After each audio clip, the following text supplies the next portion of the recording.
Ama naming makapangyarihan sa lahat, sinasamba po kita sa lahat ng oras. Maraming salamat po sa isang buong araw na nagdaan na puno ng biyaya, pag-ibig at kaligayahan.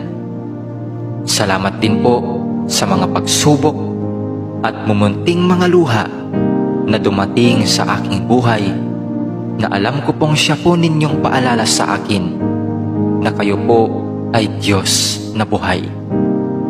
Maraming salamat po sa pagbabantay sa akin at sa aking pamilya at mga kaibigan sa loob ng maghapong ito, at sa paggabay sa amin sa mga pagsubok na aming nakasalamuha.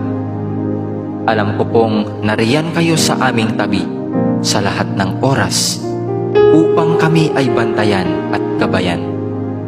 Nagpapasalamat din po ako sa mga aral na aking natutunan sa inyo sa buong maghapong nakalipas. Ang lahat po ng ito ay aariin kong kayamanan at pipiliting isabuhay hanggang ako po'y may hininga. Panginoon ko't Diyos ko, patawarin naman po ninyo ako sa mga pagkakasalang nagawa ko, at sana'y mabigyan pa ninyo ako ng panahon upang makapagbagong buhay. Ako po'y nagsisisi sa aking mga pagsalangsang sa inyong mga utos.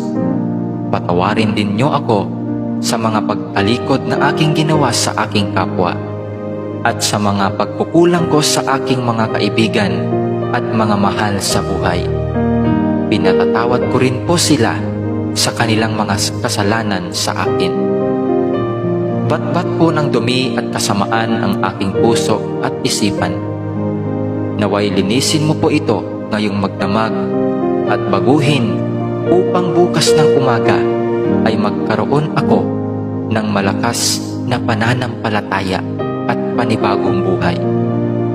Paliwanagin mo ngayong gabi ang madilim kong isip at kalooban upang sa kinabukasan ay maging ilaw din po ako sa aking mga kapwa na gagabay sa kanilang madilim na kalsadang tinatahak.